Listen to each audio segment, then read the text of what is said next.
Carolyn to record it. Okay. Got it.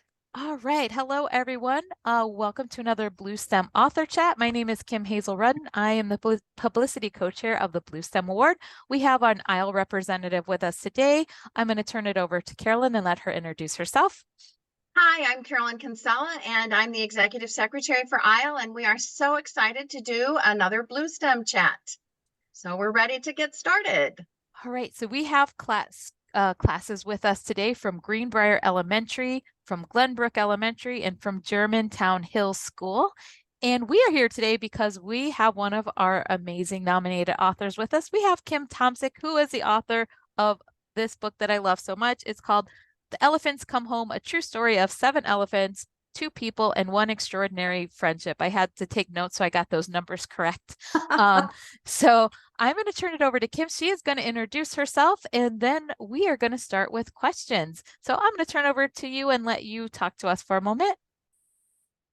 Hello, everybody. Thank you so much for inviting me. Thank you, organizers, for hosting such a fun event for schools. I just think it's so cool when adults create programming to encourage literacy and reading in the classroom and build the excitement around it. So I'm so grateful for that. My name is Kim Tomsic. I'm an author and a dog lover. I have a couple of superpowers, which include parallel parking and fierce loyalty. I am not going to tell you too much about me because I am so excited to hear what questions you come up with. But yes, this story is a nonfiction story. That means every single thing in this book really happened. It's a true story that I researched deeply. So if you hear about Nana, the matriarch elephant, swimming in a swimming pool, yeah, that really happened. And I just wanted to introduce you to the main characters in the story. This is Lawrence Anthony, and this is Nana. She's the matriarch elephant in the story. And you, if you want to, when you go through the book again, you'll notice that Nana only has 1 tusk. So, and here she is with her herd. And then lastly, I just want to tell you the definition of matriarch. If I were in front of you right now, I'd give a few of you a chance to guess. I'm sure many of you know, but the matriarch is the female head of a herd. So it's about girl power. She leads the herd and they stick with her through their lifetime. Okay, I am going to stop sharing my screen right now. And hi, who is going first? I can't wait. Oh, you're muted, Kim. I'm sorry. Zoom used to be our life. Now I forget how to use it. All right, so Miss Sanchez's class, you guys are up first. You're going to ask your 2 questions. And Miss Smith's class, you guys are going to be next. So go ahead, Miss Sanchez's class. How long did it take you to research all of this? Oh, what a great question. You're not going to believe this, but even before you were born, I was researching this book. I started the research in 2012.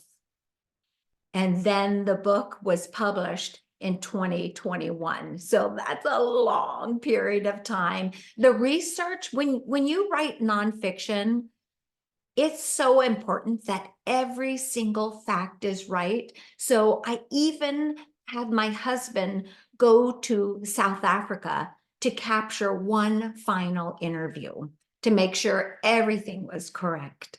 Thanks for that smart question.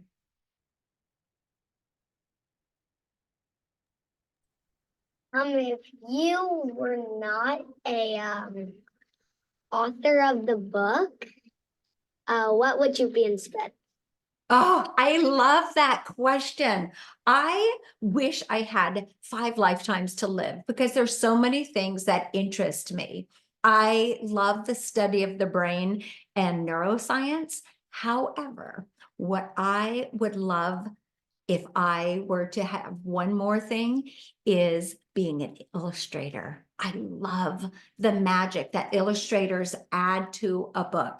And so I have a book coming out in August. It's called The Truth About Fifth Grade. And I kept asking my editor, well, wouldn't my character doodle on the pages? Don't you think she would have doodles? And finally, my editor let me add some doodles throughout the book. So I get to live my dream of being an illustrator too. Awesome. It's All right. sort of like, oh, sorry, I was No, going to go just ahead. Sorry. add, The Truth About Fifth Grade is a he said, she said diary that is like Diary of a Wimpy Kid, all told in these back and forth entries. And I co-wrote this book with a comic award-winning illustrator. He won the biggest award in comics. It's called the Reuben Award. And so he does the comics and then I do the doodles. Awesome. You said Diary of a Wimpy Kid. You got our attention. Well, You know how to speak our language. yes. All right. Miss Smith's class, you guys are up next for your 2 questions, and then Miss Poole, you will be after them. So go ahead, Miss Smith's class. We'll turn over to you. And hi, what's your name? So my name is Shivan. My name is Shivan, and do you get ideas from other books? Hi, Shivan. Thank you for that question. So do I get ideas from other books? I do get ideas about how to be a better writer from other books. Like when I think about writing, I think about the verb in the sentence as the workhorse. So when I see an author use really dynamic word choices or really clever poetic word choices, like either repetition or the use of consonants or alliteration to really make a sentence pop, it inspires me. So in regard to sometimes where do ideas come from, I just am a observer of everything that's going on around me. Like one time I was sitting on my couch in Colorado and I thought Colorado gets about 6 times a year a flash of pink lightning. And it's an unusual thing. It happens when a snowstorm and a thunderstorm happen at the same time. There's a possibility of the way the colors refract that the lightning is pink. And I was like, oh, what if there was pink lightning as a source of magic in a book? So in my book, The 12th Candle, I use pink lightning. So thank you. And let me just back up and say, I was inspired by Savvy by Ingrid Law on thinking about how you can have a world where everything is contemporary and seems normal, except you just have one slice of magic and how that might change the world. So I get inspired that way as well. Thank you.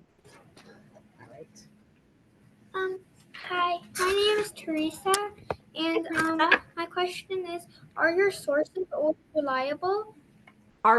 Did you ask me if my sources are reliable? Yeah. How do you Yes. verify it? And how do I verify it? That is a great question. Yeah. So in review, I had written the book. I reached out then to a primary source, the person who lived the experience. Her name's Francoise. And I couldn't get you can get 80% on the internet might be right. And I'm just throwing out a number, but there's a huge percentage that's wrong. And so I went directly to a primary source and I thought, hit or miss. Maybe she'll respond, maybe she won't. But I got in contact with Francoise Malby Anthony and we shared some email exchanges. And then later, my husband was going to Africa to rescue rhinos. And I said, well, while you're in Africa, you can stop by Zululand in South Africa. And he's like, Africa's a huge continent. And I said, thank you. And so my husband went to meet with Francoise, and they had a 1-hour interview. And here's what's not in the book, which I think is so much fun. Not only are elephants very smart and very aware, as animals are. If I pack to go on a trip, my dog realizes, oh my gosh, you're about to leave town. Well, the rhinos that live at Tula Tula, which is the same place the elephants live, the rhinos there are very attached to Francoise. So my husband was in her farmhouse. They were having an interview, and then all of a sudden there was a big commotion and noise outside. And he said, what's going on? And she said, the rhinos know I need to make it to the airport in 1 hour, and they have come horn to horn and they're blocking the exit gate. So they didn't want her to leave. And she says, this happens all the time when I need to leave town. Anyhow, to circle back to your answer, Teresa, the best way to know if a source is right is going to a primary source. And a primary source is people who right there, lived experience. All right, thank you. We're going to go to Miss Poole's class in Germantown Hills to can ask your 2 questions, and then Miss Sanchez's class, you guys will be up after them. Hello, Miss Poole's class. Please introduce yourself. I can't wait to hear your question. My name is Jim. I'm John. We're from Germantown Hills. And we're from Germantown Hills. Wonderful. So when did you want to be an author? Oh, thank you for that. My son was I read to my children since they were babies, and my son was in 3rd through 5th grade, and we loved reading books by Richard Peck. And we read book after book. Here Lies the Librarian, The Teacher's Funeral, A Long Way from Chicago, A Year Down Yonder. We read them. And then we ran out of Richard Peck books. And I decided I will write a book like Richard Peck. And then it took me a lot of years to learn how to write and realize, oh, I need to write from my own voice and in my own style. But it started in 2009. Thank you.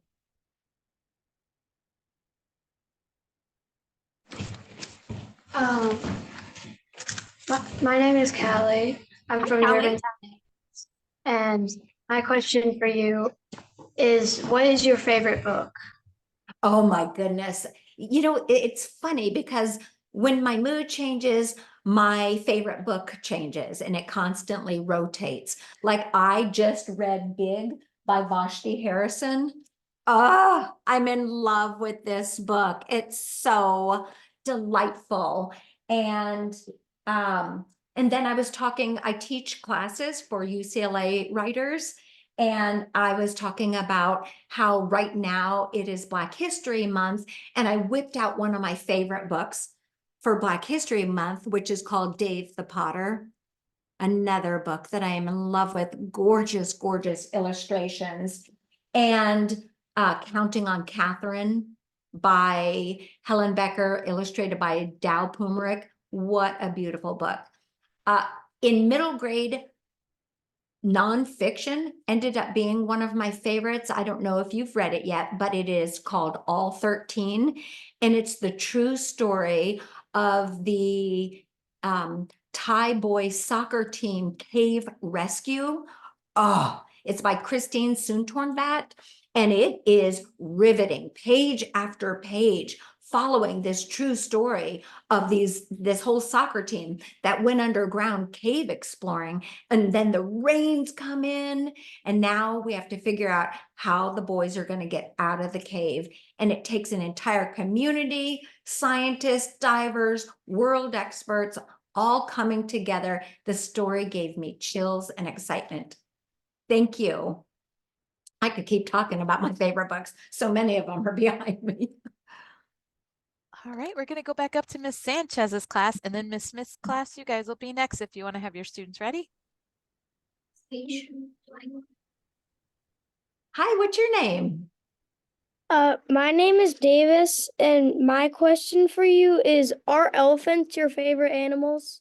Oh, Davis, I would have to say my dog first because I'm so in love with my dog. His name's Rossi. Oh, he usually sits right beside me. He took off for somewhere. And then elephants. I love elephants. What's your favorite animal, Davis? Probably dogs too.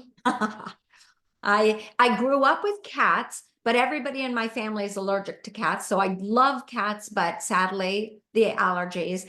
And then my dog, oh, so he has my heart. My husband said to me, think you've told our dog in 1 year that you love him more than you've told me in 30 years of marriage. And I was like, oh, sorry about that. Thank Davis, you. do you have a dog? Yeah. Yeah. Okay. Thank you. Yay for you. My question, my Wait, question is, tell me your name first. my name is Emma, and my question Hi, is, Emma. what advice would you give to a young authors? Oh, beautiful question, Emma. The number one piece of advice I would give is to find a small group of individuals who love to write too, and then form a little club where you're reading each other's work and giving each other feedback in what's called the sandwich method. And the sandwich method is a glowing comment, compliment, a growing comment, like, oh, I didn't understand this. How could you do XYZ? Or maybe you could add more dialogue here to deepen the story. Or like I talked about verbs as the workhorses, I'd say, as a growing comment, oh, instead of using am, is, are, was, or were, what kind of verb could you hear that could show action? And then in the compliment sandwich, I would close with a compliment, a very specific, not I really liked your story, but oh, I loved this line. And then you read the line back. It made me laugh and feel happy. So compliment sandwich, glow, grow, glow. Thank you. You're welcome, Emma. Keep writing. All right, Miss Smith's class, you're up, and then Miss Pools or Germantown Hills, you'll be next.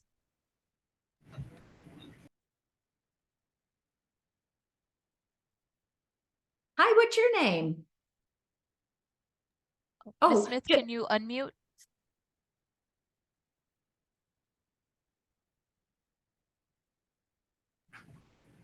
Okay, now try there again. you Start go. again. Say your name. And have you ever went to see the elephants in person? Oh, I wish. My husband, when he went to Tula Tula, was also on that trip to rescue rhinos, and it was a very specialized opportunity. So I didn't go with him. And yes, but he took lots of photos for me. In fact, that photo that I showed you, Meet Nana, that is a photo that he took. And you can see the single tusk. And then, and by the way, this was so magical to me. Nana, the star of the story, could have been anywhere on 11,000 acres. And on the last day, when my husband was there she came right out of the brush and showed herself. Wait, I don't know if y'all see that. That's the photo he got of her. Is the screen showing? Yes, it. Yes. And then she turned around and you can see she has a slightly crooked tail. And that was a new discovery that the rangers had made, that Nana has a genetic marker of this crooked tail. And so her offspring, because they also have a crooked tail. All right, come on up. Introduce yourself. Hi, my name is Ivana, and my question is, what made you choose nonfiction writing? Oh, thank you so much for that question. So you might have seen, I also have a story called Guitar Hero. It's also a true story. I also went to a primary source. I spoke with one of Les Paul's best friends who was in the last 10 years of his life, and the elephant story.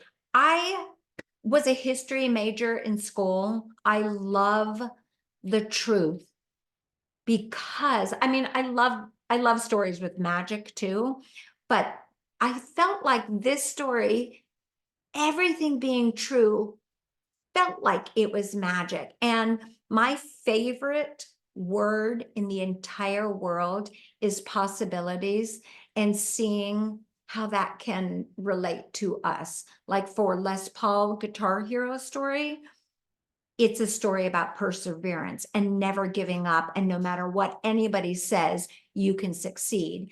In this story, it was about love and friendship and finally being able to trust, because these elephants trusted nobody. They had been hunted, they had been bullied, they had been forced to move from home to home. And yet, Lawrence, just looking at them, using human words that the elephants didn't understand, but like sharing that level of energy, he's called the elephant whisperer. They understood, okay, we're going to take one more chance and try and trust you. Let's see what happens. And then how that trust turned around into friendship, and how that friendship grew to the end, where the elephants in the end were there for Francoise.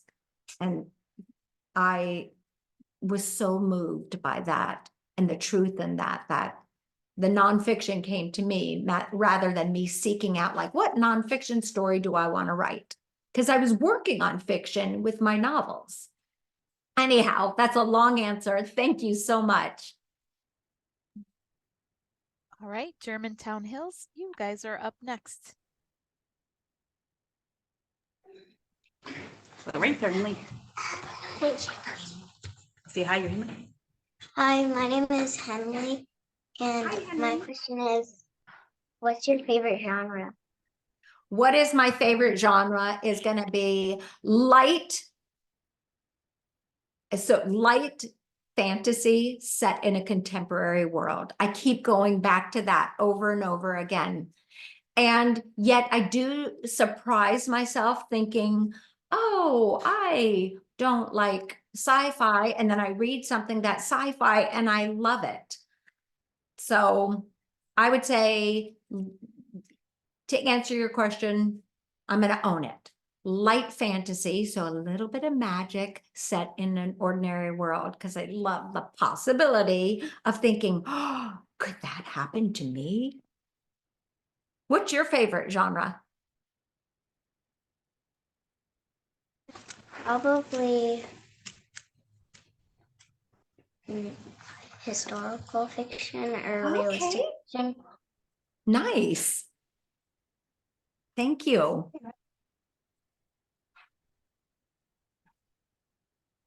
Hi, my name is Harlan, and my question is, where did you first hear about the story of Nana and her group? Oh, wonderful question. Okay, Harlan, it's 2012. I go to a yoga class in Boulder, Colorado, and the yoga teacher whips out the New York Times and takes a simple quote. She shares just a tidbit, and the theme of that class is how we are all connected. We don't even understand in ways we are connected. Everybody has read the story. There's no spoiler alert I need to give, right? Is this correct, or have the schools read? Yes. Raise your hand if you've read the story or have heard it read to you. Some have, some haven't. Okay. So, oh, yes, you have. Okay. So I'm in this yoga class. I hear how we're all connected. I race home from class in 2012 and I begin my research, because in the New York Times, it talks about how Lawrence Anthony, who had this he was an eco warrior. He has this wildlife reserve to keep elephants safe, and how elephants hadn't been in Zululand, South Africa for over 100 years. He brings them on the reserve and creates this gorgeous moments of trust and friendship that they develop. And then when he passed away, all the elephants just somehow knew. Now research shows that elephants communicate through many ways, and one of them is through seismic communication through the ground. And so how did they get this message across 11,000 acres? We can never exactly say, but the elephants, the moment he died, made their way to Francois's house, and they circled up the house. And this is what was revealed in the New York Times. Like, wow, we're all connected. Well, then I contacted Francoise after a respectful period of time of beginning my research. And she wrote to me in year 3, and she says, 3 years in a row now, at the exact day and the exact hour of Lawrence's death, the elephants have come back and they've circled the house again. And that was so exciting. So yoga class began the journey, New York Times, lots of articles, lots of research, and contact is how I continued that journey. Thank you for asking. All right, so we're going to try to get one more question from each school, and then we'll see if we can get those in. So we're going to go back to Miss Sanchez class and then Miss Smith's class and Miss Poole's class. We'll try to get one more question each if we can get it in. So go ahead, Miss Sanchez class. Say your name. Hi, my name is Lucas, and my question is, how many books have you written? Hi, Lucas. Well, let me answer this. I have 5 that are published. How many I've written? Probably 20.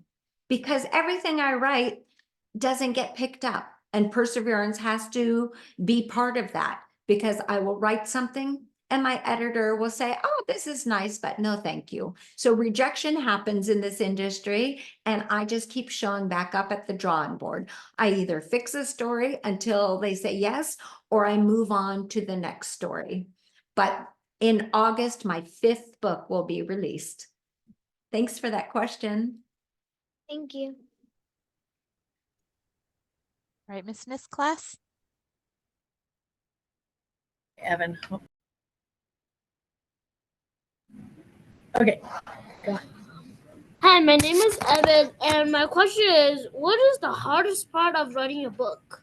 Oh, thank you, Evan. What a great question. I would say the hardest part is you have an idea, and it's different for every author. It's fun to talk about.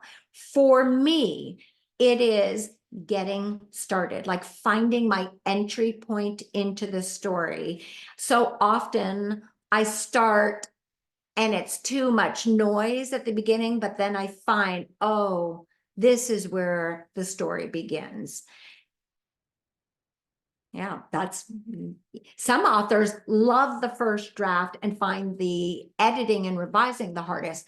Man, I love the editing and revising phase. It's so fun to work on craft elements and like polish and fine tune, but that's my personality. Thank you. All right, Germantown Hills, you're going to ask our last question. I'll turn over to you. So you can write it.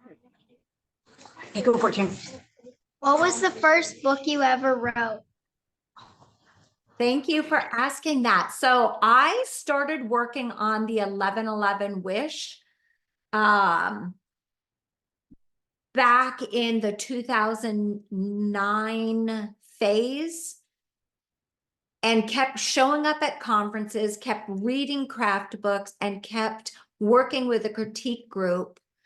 And it was rejected along the way, but as I was getting the rejections, I was taking the information, instead of taking it personally, I was taking it about craft. And I was like, okay, this craft element is not working. How can I improve that? And so The 1111 Wish is my first book that came out. It sold in 2016 and then showed up on bookshelves in 2018. Usually when you sell a book, it's 2 years later that it's for sale in the stores. All right. So is there anything you want to tell us that we didn't ask before we say our goodbyes? Oh, goodness.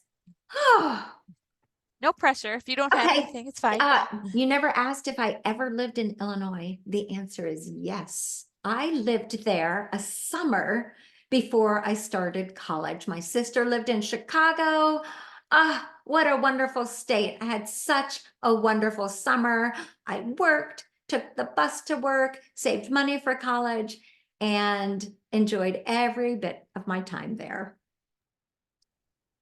Sounds well, thank you. So thank you for taking the time to answer our questions today. And students, thank you for asking such amazing questions. I learned a lot about this book from your questions.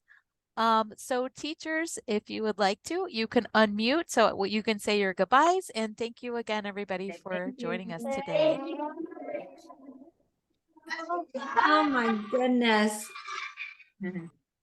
Goodbye, y'all. It was so fun chatting with everybody. Thank you. Everybody, thank you. Thanks, everybody.